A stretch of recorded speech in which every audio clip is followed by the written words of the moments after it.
Well, I thought what Raj said was really so grounded and sober. So I just want to double click on what he said. So I want to start with something. I've got a piece of technology in my pocket.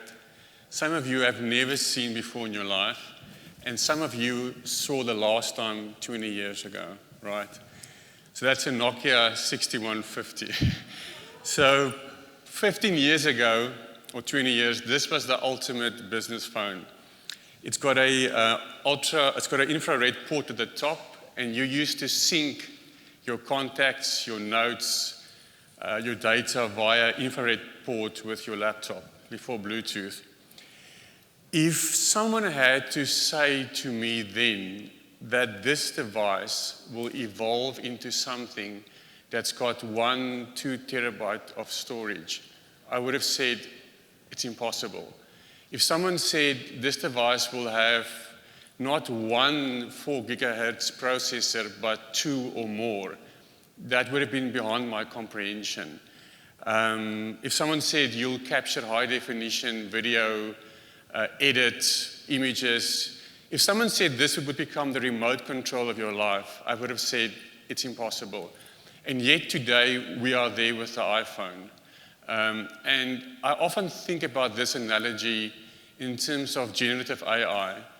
We are here, and I really thought what Raj said was very sobering in the sense of there's so much hype and we're not sure where we're going. But think of mobile phones and how everything changed over the course of a few years. And I think with generative AI, it will be very much the same. It's hard to conceive where things will be in 15 to 20 years.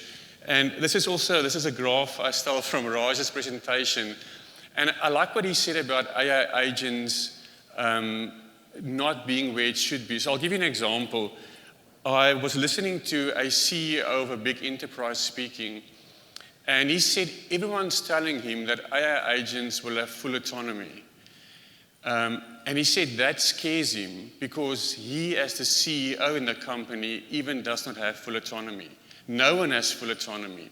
There are checks, there are approvals that needs to be done. So there's this whole, I would say, overhype of AI agents. Together with that, there's also this danger, and we call it the subsumption window. So think of the subsumption window. I always use that example. A few years back, people made good money out of flashlight apps on iPhones. Do you remember? You know, someone figured out you can use the flashlight as a torch, so they sold the app, they sold advertising, and then one day, iOS said, well, we've got it built in the OS of the phone, and all of those apps were wiped out. So they found themselves in that subsumption window. I'll give you a second example. Duolingo is doing well, everyone's learning different languages, and all of a sudden, OpenAI launches GPT-5. And what's the one example they show? How to build a language learning app, right, with the front end and everything. And what happened in that moment? Duolingo's stock fell, virtually a vertical drop in their stock price, because investors all of a sudden thought Duolingo will be subsumed by this model. And you'll see there were lots of translation APIs, translation applications, grammar checkers, code completion applications, and all of those were swallowed up by functionality that's incorporated now within the large language models. And I think this whole idea of a subsumption window creates also a sense of anxiety. We also spoke with, I spoke to a CTO of one of the biggest leisure companies in the UK, and he said to me that he said, I'm the bottleneck. I'm the bottleneck guy. I'm stopping everything because we made so many wrong decisions in AI and lost money, and now we're scared to make a decision. So I think one of the things is that this subsumption window, it cancels software, it negates work that has been done, and again, I like the approach, the approach that Raj spoke about of looking at the business value, looking at a return on investment, etc., etc. This is a chart I've been working on over a few years, and I would say zone 7 is really the danger zone, right? So that's the subsumption zone. So many applications are developed that's really just wiped out overnight because they're just a thin wrapper. And the zone you really want to be in is in zone 5 or zone 6, because then you've got applications that really has got intellectual property and it's got substance. Something I also see with many tech companies, as this subsumption window moves forward, they pivot into different directions. And obviously, I try and be an independent voice on Medium and LinkedIn, but obviously I work for Kore. And allow me to say this, the thing that really impresses me about Kore is that Kore has never made a pivot. So the platform is, I think, 11 years old, 10 years old. But I think Kore has found a way to layer software. And I think that's a fine art to be able to, as the world evolves, to take those features and build it into your stack and layer your software, so to speak, to have this rich environment. So just to touch on AI agents, I think the exciting thing about AI agents are really 3 things. So, I mean, anyone that's built a chatbot in the audience would know that before Gen AI, the only AI portion of a chatbot was the NLU model, right? So the flow was really just a graph, nodes and edges. It was really just a decision grid. The conversation went along. So I think the exciting thing about AI agents is that it's got natural language generation. So the language is generated as you go along. The second thing is it doesn't have an NLU model or an NLP model at the core, but it's got one or more language models. And the third thing is it's got autonomy in terms of the structure of the conversation. Just an example, if you look at the top example, that would have been impossible for any chatbot to decipher. I dropped my phone in water, or there's a drop of water on my phone. For normal chatbots or conversational user interfaces, that would be hard to distinguish. But an AI agent can say to you, well, the first one is something of higher consequence, and the second one is a minor incident. Also, something that's important, if you look at the sentence, I saw Roberto with binoculars, some questions are very ambiguous, right? Did I see him while looking through binoculars, or was he wearing binoculars around his neck? So you need to disambiguate. So we've done a lot of work in creating context, setting context. Normally we say memory informs context. And sometimes there's not enough context, there's real ambiguity, and you need to disambiguate. The last example is really, I think, shows the power of AI agent. So this is the output of an AI agent I wrote with these 2 hands in a Python notebook, and I could run the code. So I asked the AI agent the question, what's the square root of the year of birth of the man that's commonly regarded as the father of the iPhone? So that question is inverted, right? So it's not logical. You've got to start at the end, actually, and work your way forward. So for us as humans, that's quite easy to solve. But for an AI agent, it should be, this is my litmus test, it should be able to solve this question. And you can see the way how it said, well, this question is the wrong way around. I've got to invert it. I've got to start with who's the father of the iPhone and then work my way back. What I did with this AI agent, I gave it 2 tools. I gave it a tool to search the internet, and I gave it a Python math library, so it could do math. So it needed the internet to search, who's the father of the iPhone, what's his year of birth, and it needed a math library to calculate the square root. Then I did something which amazed me. I deleted the math library, and I said to the AI agent, well, answer this question for me again. And it used search to find the year of birth. And I thought it would get stuck there. But then it said in its feedback, I don't have a way to calculate the square root, but I'll use the internet. And it actually Googled what's the square root of 1955, and it came back with the answer. So that's a practical coded example of an AI agent, and the resilience is really impressive.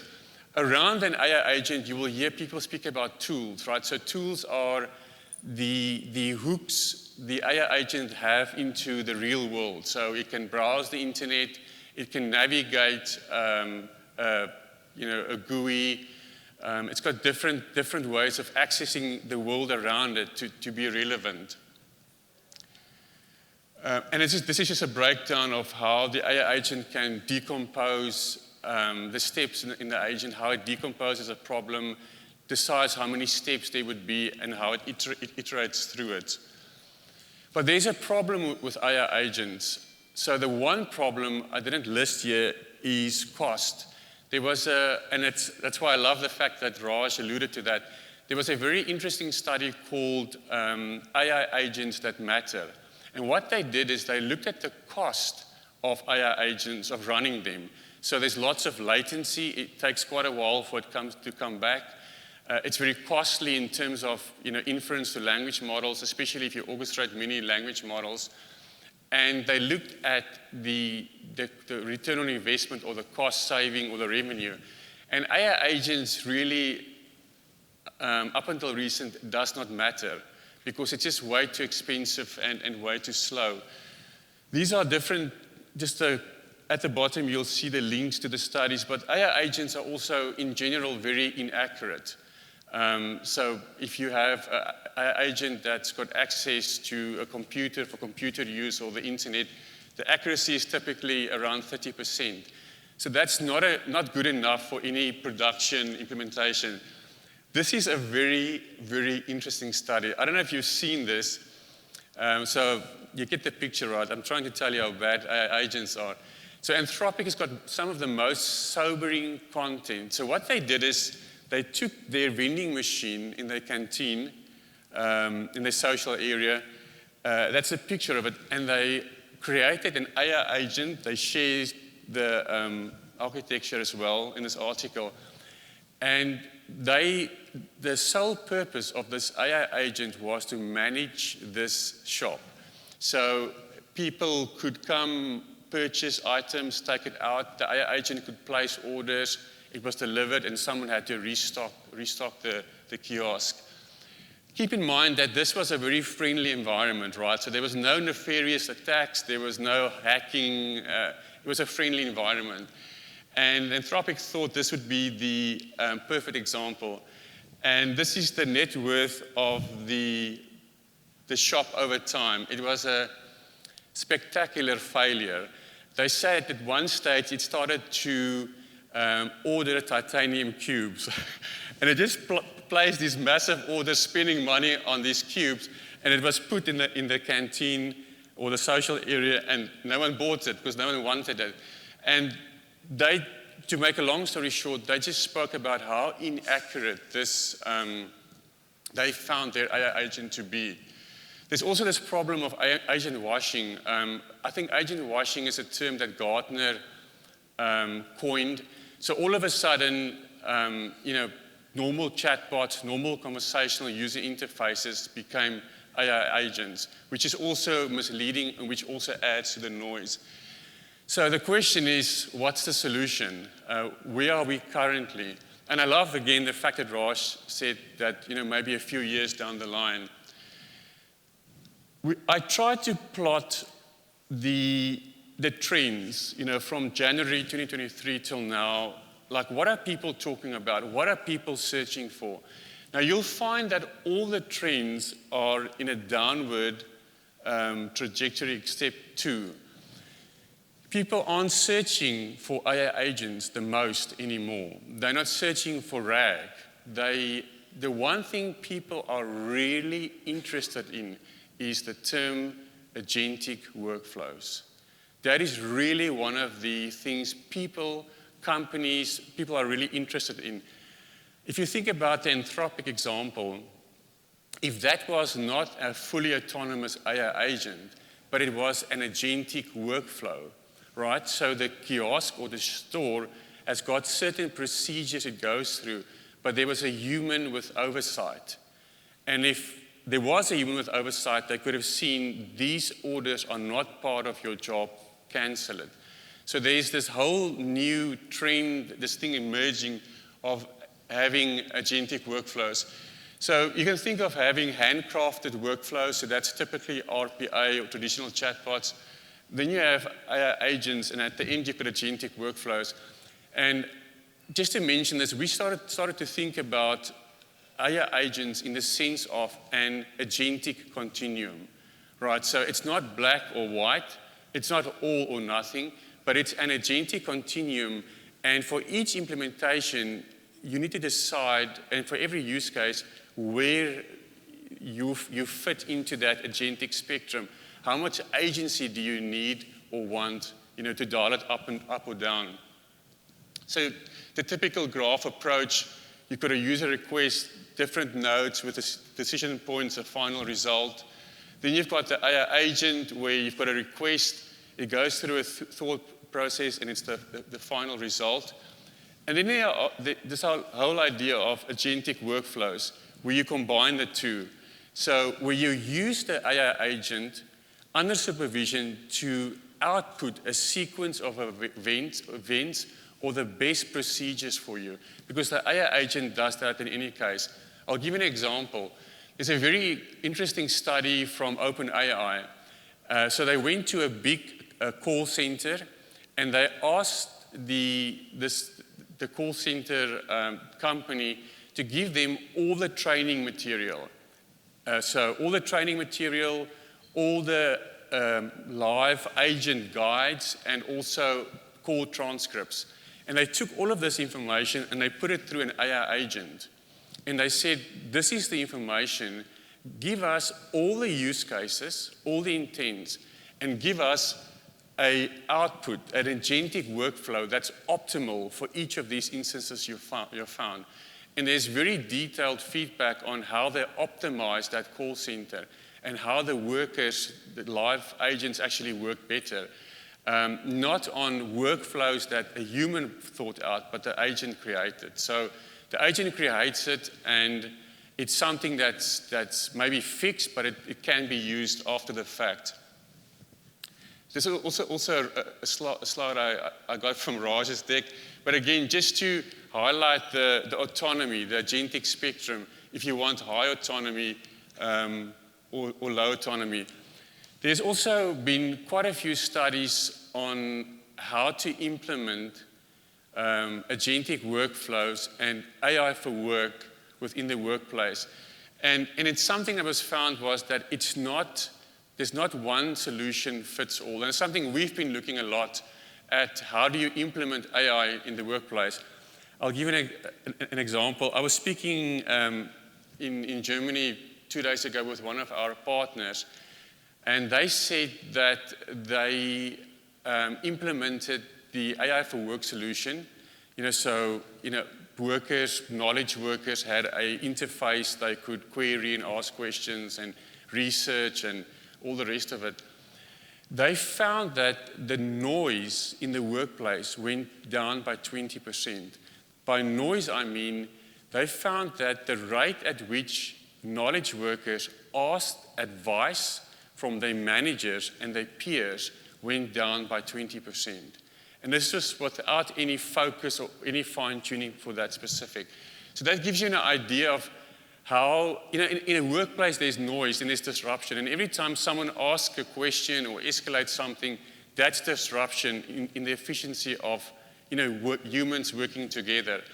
And so this is a matrix. I think it comes from research out of Stanford. And they basically looked at what is the risk for each and every task, what's the domain, what is the task, and then they also put down the number of actions, right? So how many actions does it take to solve this task? The more actions there are, obviously the more complex the task is. And then also the number of named concepts. So named concepts you can think of as entities or nouns. in that process. And this just speaks to this whole idea of being able to analyze the task that needs to be performed and having almost like a grid or a structure of putting down the work. I think I'm almost out of time. This is also from that same research. I've got some elements here of the research from Yale. What they did a human AI collaboration spectrum, H1 to H5. H1, the AI drives, H5, the human drives. And then you're going from augmentation to automation. You know, just briefly, also when we were in Germany, there was one of our customers. They made, and they had all the figures there, they made an investment of, it was more than 600,000 euros. It could have been close to $1 million. Within 9 months, they had ROI. They paid off that investment. They recovered that investment. But what's interesting is they had a matrix of where they implemented AI for work in the organization. There were places it didn't work, and they scrapped it. There were places it did work, and they doubled down on those places. They looked at AI agents, autonomous AI agents, as I described in the beginning, and they said, no, it's not for us. It's too costly, it's too slow, too much latency. So again, I think there's really hard work. And I think one of the biggest mistakes that execs do is they think it's a one-click. There's really hard work involved in deciding how the AI should be implemented. You know, also on this theme of AI agents, it is good also to abstract the decision level from the action level.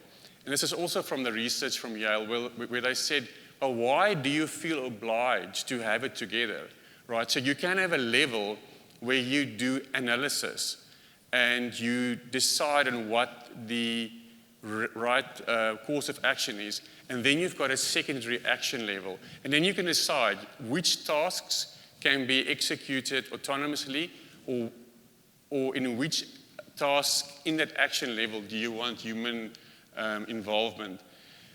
Again, they also did the skill difficulty continuum. I like the noise portion where they spoke about, you know, if the workplace is more noisy, then it's harder to implement automation. If a workplace is less noisy, then it's easier. And again, back to that example of where the AI for work brought the noise down, and the processes starts to become clearer. Just 2 more slides, and then I'll be done. I found this very, very interesting and startling. This is also from research in terms of implementing AI in the workplace, right? So you've got knowledge workers, and you want to give them tools to implement AI. And the line you see running through there is the success rate of implementing the AI. And you can see it jumps from near zero to near perfection. And what they found from this research is that it's very small tweaks that causes, sometimes it's changes up to 3% that causes this jump from near zero success to a near perfect success.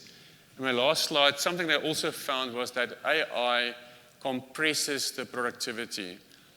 So they really saw that the productivity gained by previously less productive employees really jumped if it was implemented correctly. So that just gives you some idea of where I personally see AI agents are, and I really think the whole agentic workflow approach is an avenue to implement AI. Thanks, Carl.